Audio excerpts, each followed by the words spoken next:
Welcome to the Success Revenue Podcast, the only podcast in the Middle East that brings you leaders in customer success, account management, sales, and go to market to share ideas, perspectives, and valuable learnings on how to successfully drive revenue, delight customers, and take it to the next level. Host. I'm Haider Al-Sad, the CEO of RevSetter, the modern customer management platform. And with me, I have my amazing co-host, Ivy Ferrero, CS executive, advisor, and keynote speaker. And this season, we're very excited to bring you some of the top leaders and guests from the Middle East region in season one of the podcast. Please also make sure that you subscribe, follow us, and like, engage, and comment across YouTube, Spotify, Apple, and where you get your podcasts. Today's guest is someone we're very excited about bringing on. She has over a decade of experience in SaaS and HR tech, cyber, and beyond. And during today's episode, we'll speak about a lot of different takeaways. One of them, which I'm very excited about in particular, is speaking about AI and human capital and how that is transforming HR tech and business in general. We're also going to speak about how the involvement of tech and HR tech in the Saudi market is progressing. And last but not least, we'll touch on some of the best leadership and frameworks that are out there for you as a leader, an executive, and someone that's growing your career in the Middle East region as a whole.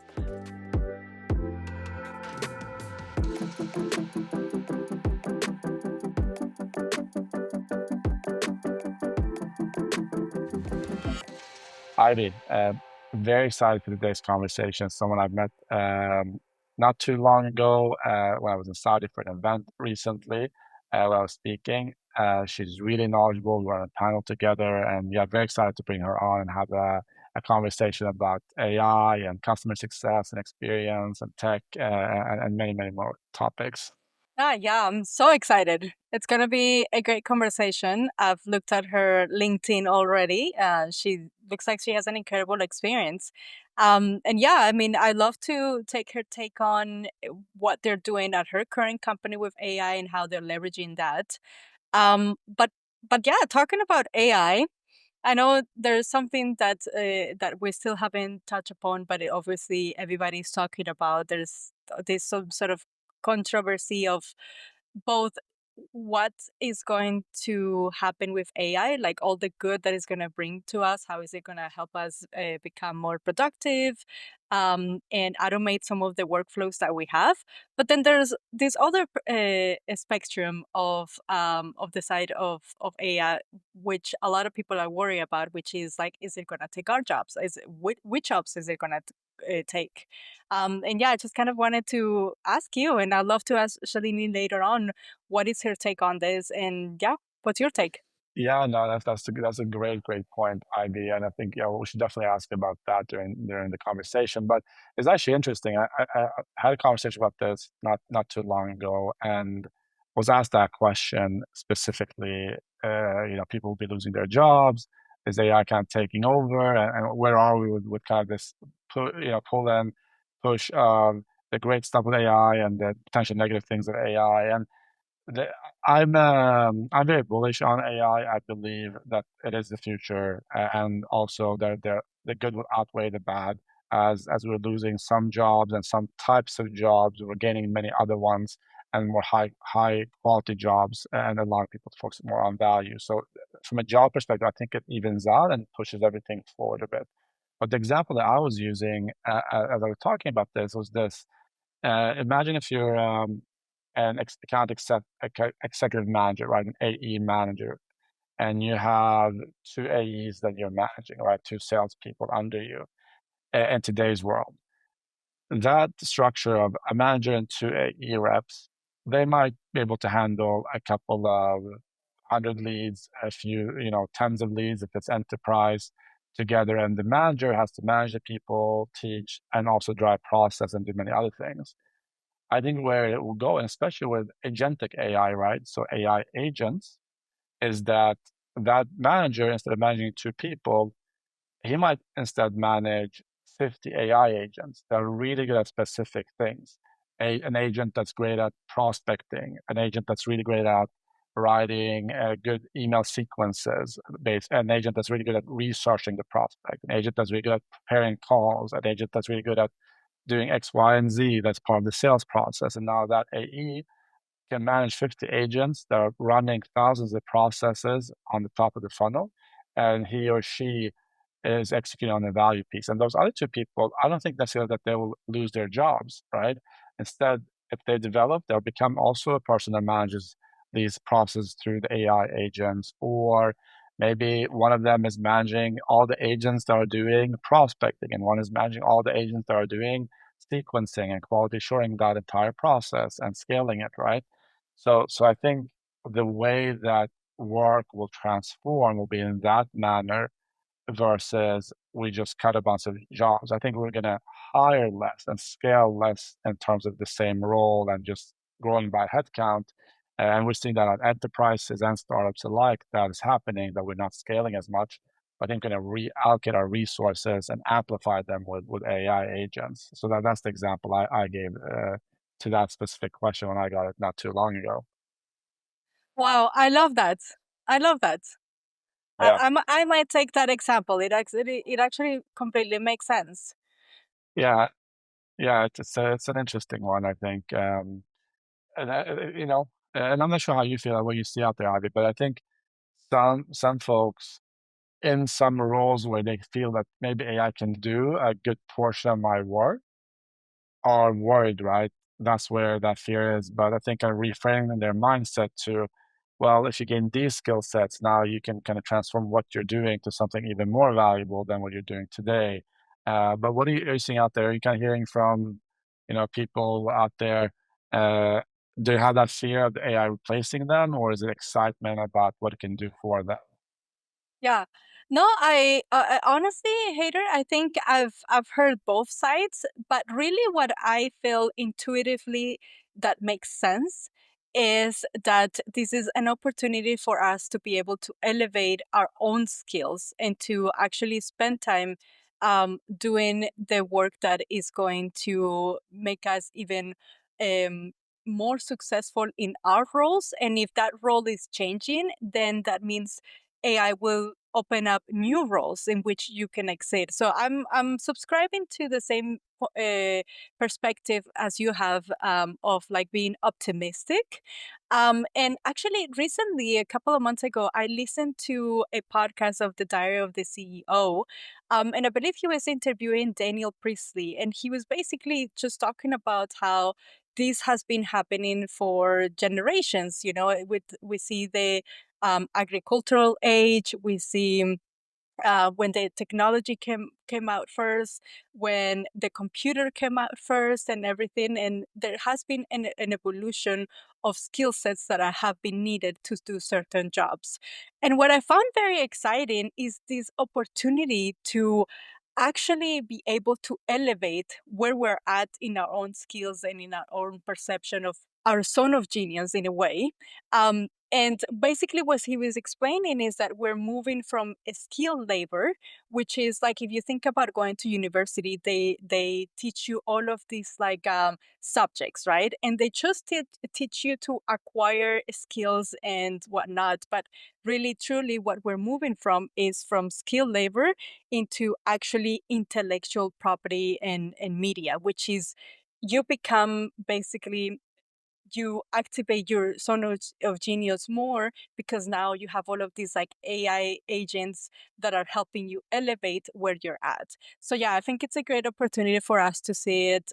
Even if we don't see, obviously it's so hard to know like what's gonna happen, but we shouldn't be afraid of the unknown and we should actually celebrate that this is here. And actually one of the things that I heard is that not the first thing that would happen is before these AI agents take over, let's say, the base of these jobs, whatever those are. Before that happens, the humans that know how to utilize AI Yeah. will replace humans that don't know how to Well, use it. So so I find that there's layers of everything that is happening, and I think we should become friendlier with, and like we should really take serious on how to even create AI agents and leverage all of these to our mhm. benefit. Yeah, no, 100%. That's amazing. And yeah, it's a super interesting space. I mean, we're working on that with RepSetter. We have our AI agent platform and coming out with some new stuff here soon. So I'm deep in the weeds with these ideas and conversations and things. So I'm excited to kind of touch on them with some of our guests down the line and share some of the cool stuff that is coming and that will be possible here in the very, very near future as this technology continues to develop. So yeah, but that's fantastic points, Ivy. I really like that kind of the way of thinking about it because it's always been there. As I mentioned before, jobs, disappear here, but they grow here, and collectively we all move forward over time. So it's one of those things where AI is not going anywhere. The future being built on top of AI is not going anywhere. So either the individual, scared or not about it, you have to adapt to it and you have to embrace kind of how you can leverage it to your benefit and to your own development. So, yeah, it's here to stay. That's for sure. I love that. Yeah. All right. Well, should we get Shalini in so she can tell us her own perspective? Let's do it. Love it. Yep. Let's do it. Let's bring it in. Right. I'm so excited to bring today's guest on and have today's conversation on the podcast. Shalini, welcome to the podcast. Shalini is an amazing guest that we're going to have today. She brings over 11 years of experience in the SaaS and customer success space. And currently, she's leading the customer success and services teams at Jisr in Saudi. She worked across industries throughout her career, including fields like DevOps, cybersecurity, and HR tech and has also crossed markets from the US to Europe and the UK to EMEA and now in the Middle East region. And what's great about Shalini is she's really passionate about the field of customer success and customer experience, but also about scaling customer organizations that drive revenue and adoption in a long-term manner. And she's also a strong advocate and proponent of inclusive work cultures and women in technology, along with a lot of other things. So I'm very excited to have you on here today, Shalini, to get to know you and to pick your brain on a lot of these topics that we're going to get into today. So welcome to the podcast. Thank you for having me. I love talking about customer success and I've really enjoyed meeting you before.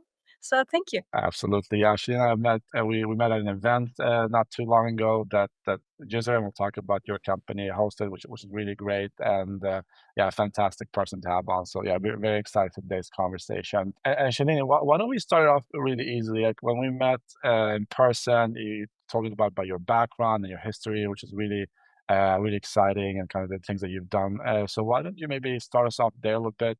Tell them about your background, kind of what led you to where you are today, and let's kick things off there. Yeah, happy to. So I'm based in Lisbon, Portugal, and I think my SaaS and customer success journey began around the same time I moved here. I think about 11 or 12 years ago. Uh, I've always worked in customer facing roles or customer adjacent roles from sales to ops to support. But prior to SaaS, it was always really large companies and corporates. I think a huge turning point for me was when I decided to join a startup. And back then, CS was still emerging, especially in EMEA, it was a brand new concept.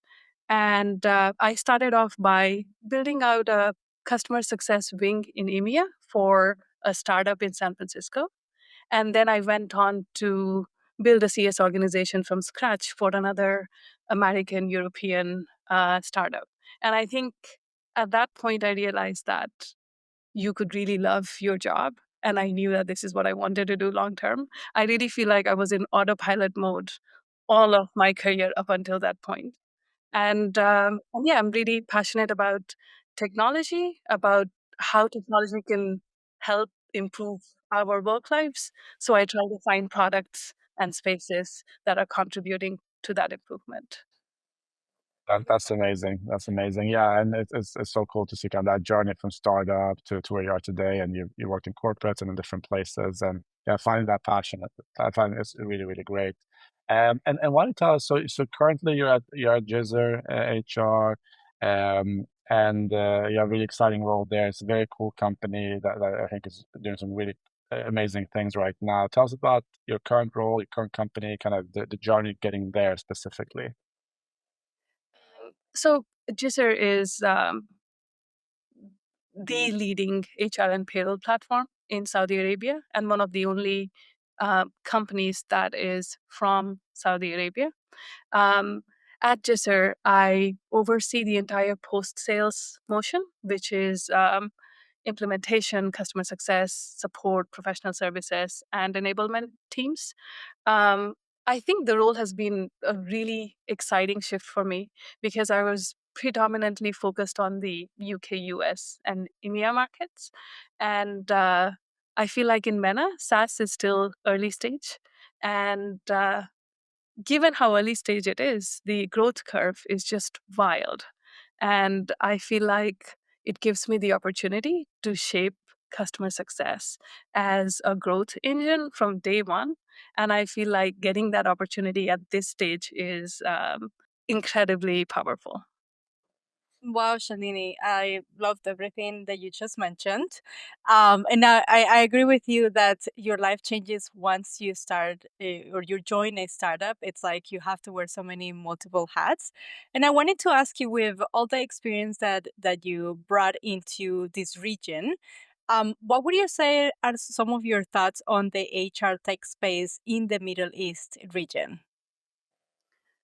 I feel like HR tech everywhere globally has been a little bit behind than some other industries because similar to, let's say, healthcare, there's a lot of compliance dependencies and there's a lot of bureaucracy. So for example, payroll is always dependent on the labor laws of the region that you are in, and I think that has played a role in keeping it a bit outdated for a long time. And what that means is there's just a lot of opportunity for efficiency, for growth. And in MENA, what's been interesting for me is seeing a massive acceleration in companies that want better people operations, more workforce insights. And I feel like for the first time, they are not seeing it as a operational checklist, but as a necessary advantage to have in order to grow, in order to compete.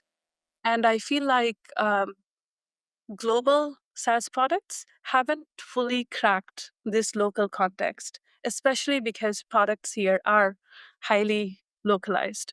And I think that's a huge opportunity for regional players to lead and to dominate the space instead of trying to customize something that has not been built for the problems that exist in this specific area.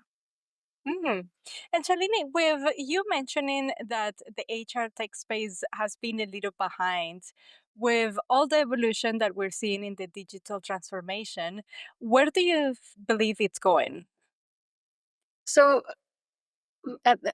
this may not um, sound the best to a lot of people working in finance and HR roles, but there are literally roles that exist today that are purely about admin. And if we had better systems and better processes, they would be able to spend more of their time adding value to the organizations that they work for than collecting data into a sheet and running manual calculations and uploading it. And what I hope is to see the same type of evolution in HR teams that we have seen globally, shifting from HR to people and really focusing on how can I improve the lives of the people that work in our organization? How can we create an environment that will improve their productivity, that will improve their passion, that will allow them to be their best selves at work? And I think today, a lot of the role is just about admin and making sure people get paid at the right time and they're compliant with the legal aspect of things. So I hope to see more focus on people versus on compliance and the compliance part to be taken care of through the systems that they're using. Wow, Yeah, I that's love that, Shalini. And it makes me think, because when I think about HR, I feel like the department in many companies is undervalued. And it almost seems like all HR managers have so many things to handle, and plus the admin, and then therefore they're really not focused on what actually matters, which I believe what you just mentioned, it's so necessary for HR teams. Yeah, Yeah. absolutely. Yeah, definitely. And kind of piggyback off of that as well, it's, that efficiency that you're speaking about now, also with AI becoming a lot more present in everything that we're doing. I'm sure that's going to come into the HR space as well, right? Taking care of a lot of these manual tasks or administration work. You get AI agents and other things that can come in and complement and supplement what some of the HR managers or other folks working across multiple organizations, but specifically even within that particular department. How can you remove a lot of that manual work, that data entry, that kind of insight creation analysis, and actually focus on the proactive human side of things? And how do you see that piece of it, Shalini? I'm curious in terms of like the advent of AI within the HR tech space, and how kind of are you fascinated by that development? How do you see it trending moving forward? That's a really good point. Just personally, I've always gotten excited about new technology than being afraid of the repercussions. I feel like we have to get started and then find a way to mitigate the risks, but we can't be too afraid to start incorporating and getting value. But on that point, just recently, and this is not just to plug in something that Jisr does, but a good example of how AI can help. So we launched an AI managed agent to help answer questions for employees. If you think about any new employee, the first time they receive their payslip from a company, they may have some questions. Hey, I see this deduction. What does this mean? Or how do I do X? Or I wanted to update this, or change my bank account number, or add a family to this. And when they think of this, they think of HR. Okay, so I need to go find my HR, and then they will answer it for me.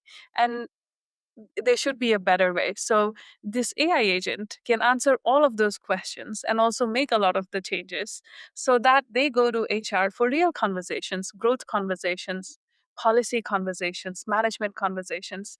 And I think that's the type of admin that AI can help with. But if we think about that touch point for the employee, it's a very um, critical touch point. This is the first time that you got paid by your new company. You're establishing trust. The speed and the quality of response is very important. So we can't just call it meaningless admin, because it is meaningful to that person. It's a real need that they have. But shouldn't have to utilize your human resources to answer the basic questions that can be covered. But at the same time, we shouldn't have to send articles to team members so that they have to find the answer on their own when they are new and they're just trying to understand. And I feel like that's where technology can be powerful. And this is just the tip of the iceberg. There's so much more we can do with AI there. Yeah, absolutely. And I think that's a great example. And feel free to plug away if you have some cool stuff and features. No worries at all. We enjoy educating the market about everything great, including the technologies out there. But yeah, no, I think that's a very good example. And I I always view it as the AI and everything that's going on with AI and agents and everything around that as well. It's there to amplify, right? What you can do. It can amplify the process, the speed, the efficiency, and one of the really cool things I think with AI and agents in particular, it's AI in its core is really a productivity gain, right? It does things much faster at a higher scale. But now you can combine that also through the agentic AI with better experience for the customer or the employee or the individual that's kind of interacting with that AI. And now you're getting productivity gains along with customer experience and putting those together. And that's a really unique thing in terms of human development of technology. So I think that's a really good example of how that could manifest as well. So one of the things I was curious about, as we talked before and as we were prepping for this episode today, you're the director of customer success and services, kind of the title is there at Jisr. But I know that you work across multiple teams as subject matter experts and professional services and CX and everything else. As a leader, how you can imagine this kind of cross-functional leadership that you have under you and that you're kind of utilizing and working with different teams, different aspects? How do you do that? That's a great question because to me, I can't imagine going back to managing just one team anymore. What I love about startups and fast paced environments and high growth regions is the chaos, is the ability to bring some order into chaos. And I do see post sales journey as one connected motion versus a lot of different departments. And I do think that too often companies miss out on the collective impact of using it as one motion. Um, Even though customers don't care about your org chart, they don't have a notion of who's supposed to do what.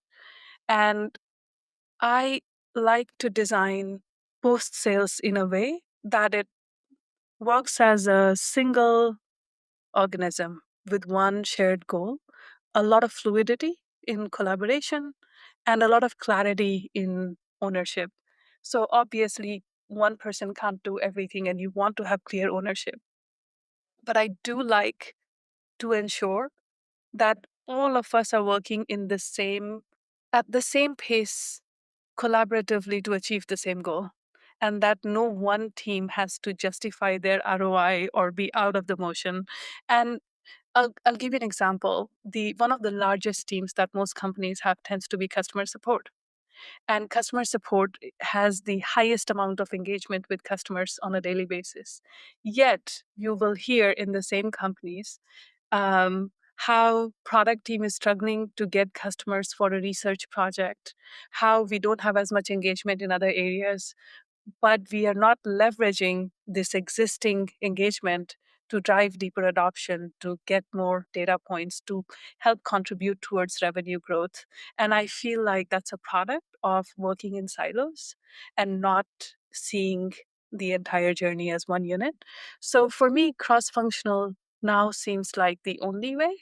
And it feels like it would be detrimental to not be able to manage that entire journey. But I have to say that one of the reasons that I got into this way of working is because before moving to SaaS, in those corporate companies, I was managing the other departments that are post sales. So it allowed me to have some level of subject matter expertise and foundation to get started. And now I feel like that's one advice I would give most companies, that zoom out, zoom out, zoom out.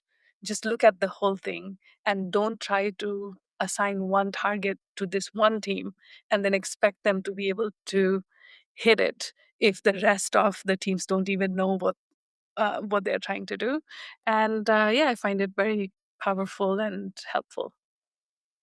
Oh, love that. Shalini, I did just hearing you talk about all of this made me want to ask you this question about like your view on customer experience versus customer success. We've interviewed some guests before that they've had some departments that are doing both of them, and there seems to be some sort of confusion between both of them. But I just kind of wanted to pick your brain and understand what's your view between the CX team and the CS team and how they align, how they're different, or yeah, if you want to tell us.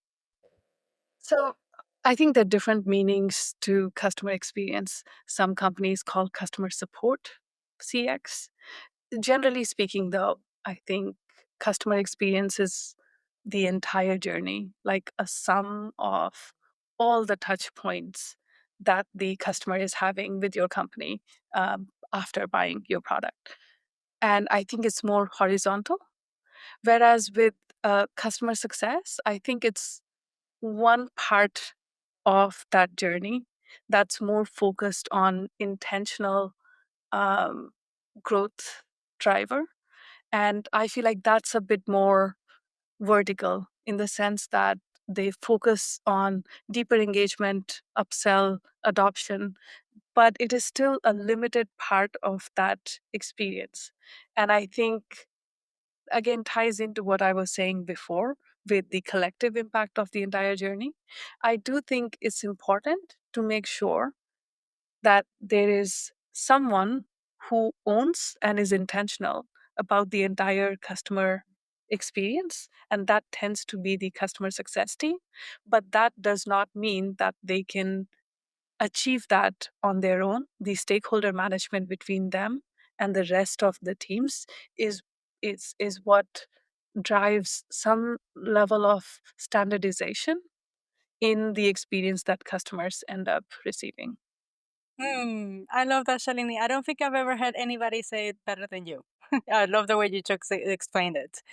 And Shalini, as someone that has the experience of working in global markets and now focusing on the KSA market, what are some of the big trends you see in KSA?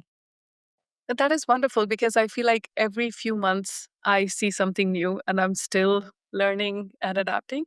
But one thing I was thinking about recently is that there is this amazing tension that I see between tradition and doing things in a traditional way and this ambition for hyper digital experience.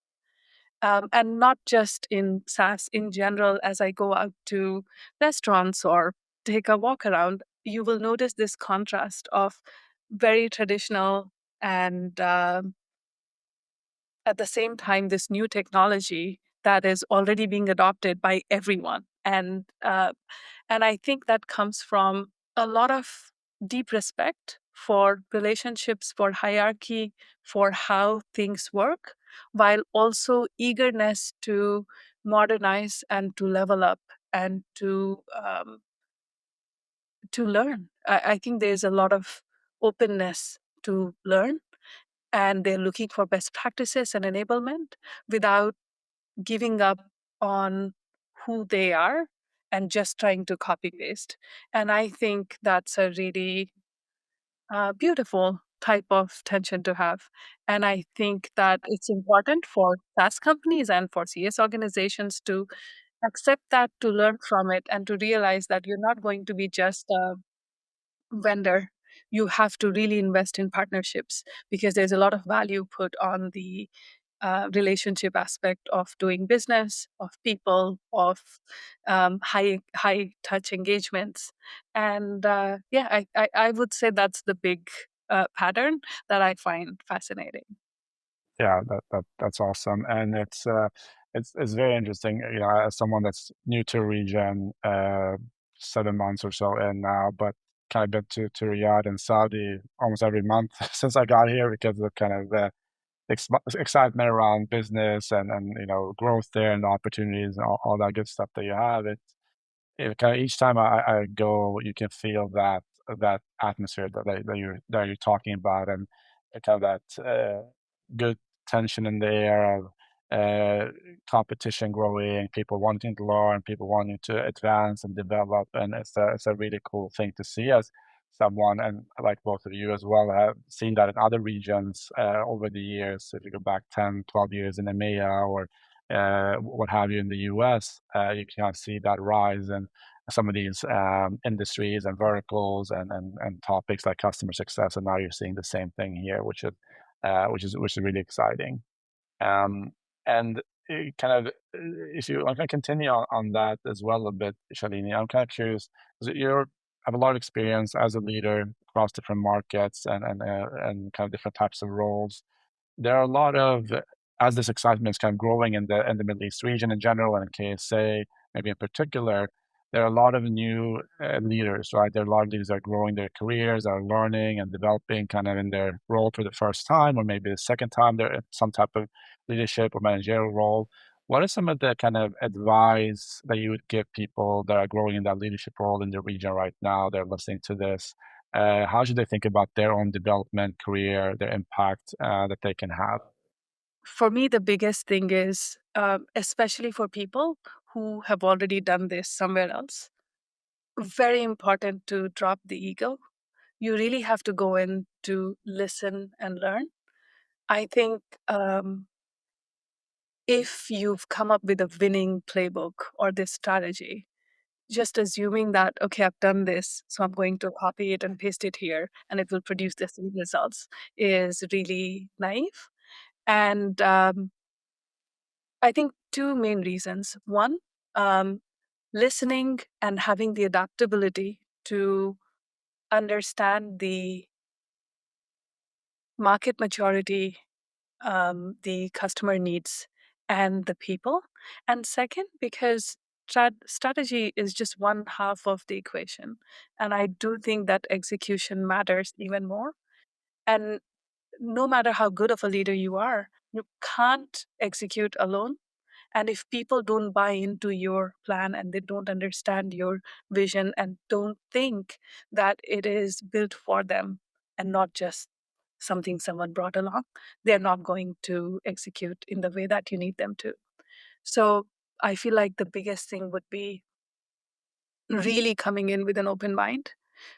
All the knowledge that we acquire, it helps us get there faster. But I think that we have to build as if we were doing it for the first time. And I think that's very powerful, humbling, but in the end can be very impactful. Yeah, that's great advice. I always say, as a leader, have your principles, have your kind of non-negotiables in terms of standards of these things, but then have very dynamic and flexible frameworks. Because otherwise, you can get stuck in that box of has to be done this way. This is how I always done it. But every entity, every company, team is a living organism, as you kind of called it earlier in the episode, and you have to be able to adapt around that. So I love that kind of advice and mindset around that. Thank you for sharing that. Um, and can I continue that people thing? So this is a conversation I actually had just a couple of days ago with someone, and we were talking about AI and all the amazing benefits of AI and agents and all that great stuff, but also kind of what is the flip side of that, which is some of the worry that people have in terms of will people lose their jobs? Will there be a lot less of these jobs that we mentioned before, like administrative jobs or jobs that can be replaced potentially by agents or AI in different capacities? And I had my view on that, how I viewed and how I saw it, but I'm really curious as someone that is in that HR tech space where I'm sure this is a conversation that comes up a lot in terms of AI replacing humans and scalability and all these different things, which impacts that industry quite a lot in terms of how to view it. What are you kind of hearing around that topic? What's your view on it? How do you kind of approach that AI versus human aspect? That's a very relevant topic right now. So, on one hand, I don't really worry about technology taking people's jobs because I think the jobs that technology is taking are worth giving up. Because if we are spending so much time doing admin, then we deserve better as employees. We deserve work that is more challenging. We deserve work that is not as easy to automate. And especially, we are talking about customer success. And we just talked about relationships and partnerships and engagement. I would much rather that the CSMs are spending time having lunch with a customer and hosting an event and doing an EVR and talking to them about where they want to go versus designing email sequences and figuring out from a bunch of data signals what the manual health score is and taking action. So if that's the part that gets automated, I think it will just allow the individuals um, to have more relevant goals and spend more of their time doing things that matter. Obviously, there is a part of it which will be some jobs going away and new jobs coming in, and that's been part of our life, like from internet to anytime there's a big advancement that happens, and I think that's healthy. One thing in practice though, in incorporating AI, as much as possible, I try to use AI in a way that it does not deflect customer engagement, but instead supports the team in those engagements. So, for example, AI chatbots for support teams, there are very few use cases where they work well. It could be like if you're working with an airline or if you're buying a retail product where you have very typical standard questions about shipping and this, and that AI is great for that. But in any critical touch point or more nuanced spaces, the quality isn't there yet. And I would much rather customers are able to talk to people easily, but then those people don't have to spend as much time getting the answer to them. And that's where AI comes in. It also allows for some quality control and some checks. And especially in MENA region, I would continue to have that philosophy because I know that people prefer being able to reach someone, and that's a value to them. So I would really look at, for now, really using AI to support the team versus using it to replace the team. But I am constantly trying to evolve the jobs to be done by people. And if I can use AI to significantly transform the components of their job, so they're spending more and more time doing high value work and less on admin, that's a win-win for everyone. In my book. Yeah, no, that's great. I totally agree. I think especially in the MENA region and in the Middle East in general, I think with the language barriers that the AI can kind of see with Arabic, the focus on human interaction and personal relationships and trust building, those are kind of things that make it so you have to be really smart about how you use AI. And I think, my view on this, I kind of said in this conversation, well, I think at all those developments that happen, you mentioned, the advent of the internet and many, many other things throughout history. There are some jobs that disappear. There are new jobs that are created as that technology takes place, and you kind of even out in terms of at an aggregate level, it evens out and typically creates more jobs, more opportunities, more wealth for people over time. So I think it's a good thing, and there's a lot of, I think, examples of how that will transform and change. But I really like kind of that idea of human plus AI, right? How do you amplify? How do you enhance versus just replace for the sake of replacing or for the sake of thinking that is more efficient? Because that's not always the case, especially from a customer perspective. Yeah. Uh, In personal life, like I think about, um, let's say in my relationship with my husband, I probably have a lot of interactions that are meaningful and then a lot of routine stuff. Hey, can you buy this? Can you check that? Can you do this? Can you pick up? Especially if you are parenting together. And I feel like if I could use AI, I would literally try to automate a lot of these reminders and lists. And then what does that leave me with? It leaves me with more time to have better interactions and to do more things that we love doing. And I feel like I would like to see that type of impact on all relationships and human engagement. I love that, Shalini. As a single mom, I know it's gonna sound very lazy, but I never go to a grocery store anymore. All I do, I get on my app, on my Deliveroo app, and order from there. And for me, that as a parent, it saves so much time. I'm definitely looking forward to the AI productivity and also with the AI agents, how much more of these admin tasks can they do for me? And Shalini, I'm curious to pick your brain and learn. Um, are there any sort of like frameworks or models that you have effectively used in your role or in your career that you find particularly helpful for CX or CS leaders out there? I like to simplify things. So even if I'm using a framework, I try not to get lost in semantics or use a lot of jargons. And I think probably one of the reasons is I noticed just in my first couple of years in CS that our teams in San Francisco would use a lot of jargons and a lot of complicated documentation of frameworks.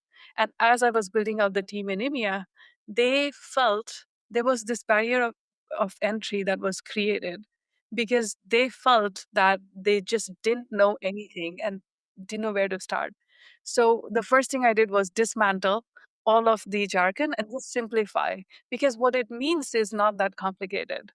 And we we we're not doing rocket science. And even the SaaS products, most of them in the market are easy to interpret. Goals are easy to understand. And I try to stick to that even now, especially again in MENA when I'm hiring people. I want people to feel like they don't know anything, because then if they are nervous or they hold back, I don't get to understand their potential.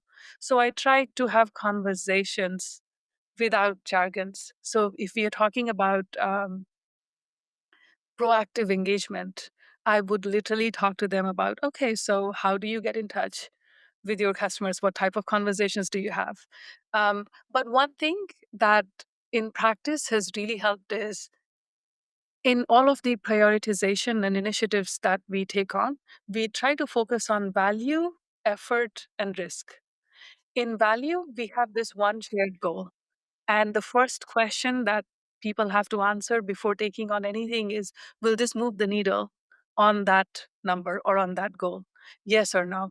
And then second is effort. Are we going to be able to execute on this with the capacity that we have in the time frame that we want to? So let's be real. If we are not able to, then we either get resources or we choose an initiative that we can actually execute on. And for me, the most important one is risk, because I feel like there are different kinds of people, of course, but a lot of people worry about failing and they don't want to start an initiative if they think it won't work. So I always try to ask, okay, if this failed and if we were really delayed, what will happen? Is that irreversible? And how severe would be the impact? And I think that's allowed us to both open people up to try things and to experiment and to realize that most things, even if it breaks, we can put it back together. It's not a big deal. But also in cases where it's not, it's up to us to focus and just take on things that can really have an impact. So more so as a leadership team strategy, I think this has really worked well for us in um, doing the 20% that has the AD impact. So I'm a big advocate of. Otherwise, I think I've gotten so used to not using frameworks that I couldn't tell you the names.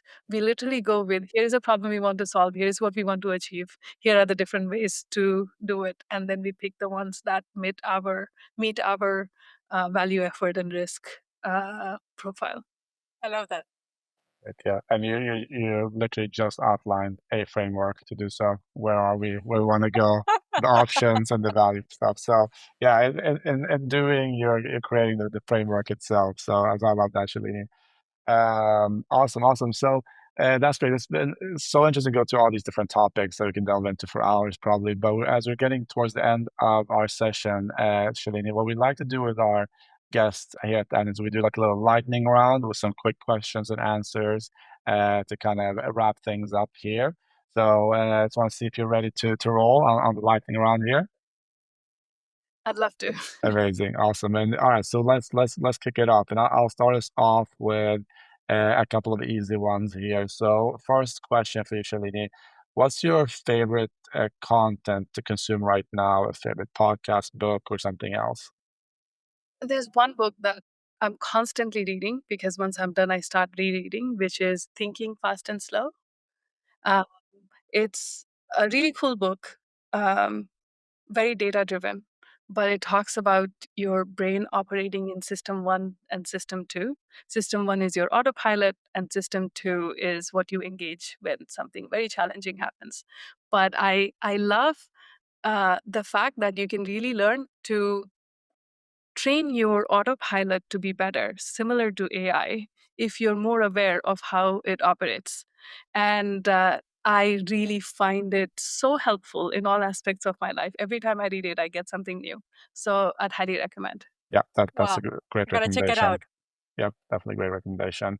Awesome. So next question for you then, Shalini, is any favorite people to follow, get inspiration from? Anyone in particular? Anyone you'd want to mention? I am awful with names, really, really awful with. But my LinkedIn feed is filled with a lot of CS voices.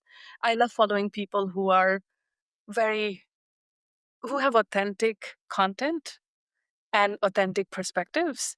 And I love following women leaders and a lot of great women leaders. I think I really enjoy Daphne, who is HubSpot director of customer success. That's the only name I can remember right now, Yeah. but a lot of great people out there. Yeah, no, there's definitely Yeah, a lot of great ones. And yeah, right. Daphne Lopez Costa, she's great. She always has some good content and great perspectives on things. So that's a great recommendation.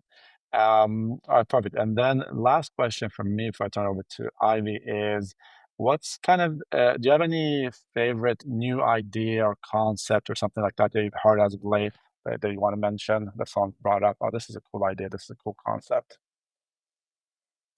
So I haven't heard about it from someone, but I've been trying something that has worked well for me.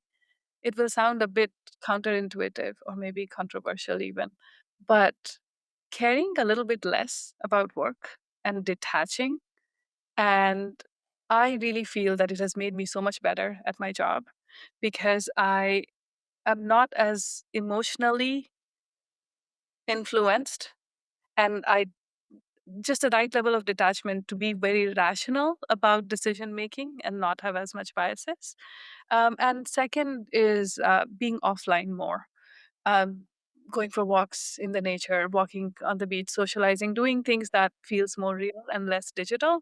And I think some of the best ideas that I've had are doing something completely random and not connected to SaaS. So I think I've started to consume less SaaS content and get less obsessed about work. And that has allowed me to be more creative, have more original perspectives, as well as well rested. So you have a lot of patience and you make good decisions. I love that. I love Yeah, that. it's All great. right, Shalini. So, I'm gonna ask you my favorite question that I get to ask on the podcast. What is one life philosophy you like to live by? That's a good one. I have many. Um, I don't know if it's a life philosophy or a, but I like to rally people around solving a problem and get people excited about um, going after an opportunity or solving something. And what I've realized is the more of that I do, the less personal things become, and the deeper and more direct we can be about everything, which in return helps build stronger relationships. So I really try to remove ego and focus on the thing and on the problem and on the opportunity. And as a consequence, it allows for more authentic relationships. I don't think that counts as a philosophy, but that's what comes to. Uh, it counts as a team philosophy for sure. I'll count it as a team philosophy. And Shalini, on the weekends, what are you doing to decompress? And if people are trying to connect with you, where can they find you? I am always traveling. I'm either traveling or have just traveled or I'm planning a trip. So even and I read an HBR article that said it's not about the quantity, it's the quality. And even taking quality weekend breaks can really recharge you. So I've taken that very seriously. So I'm always somewhere or on the way to somewhere. For people to connect, I think LinkedIn is the best place. I am a little bit slow to respond, but I always get there. Oh, that's awesome. Awesome.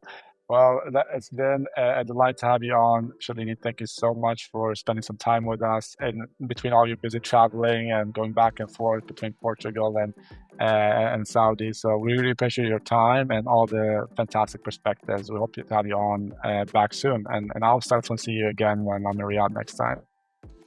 Thank you so much. So lovely to be here. So nice to meet you, Ivy. Yeah. Good to talk to you again, Haider. And hopefully, I'll see you again soon. Yes. Thank you. We want to thank our sponsors for supporting the Sussex Revenue podcast.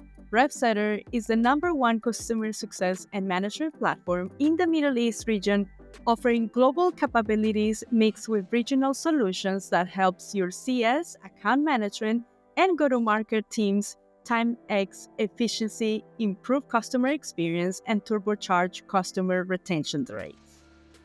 And thank you to Medlify, a leading marketplace for workers and employers in the healthcare space, needs and demands meet to create benefits for both sides. Thank you again, and we'll see you next time.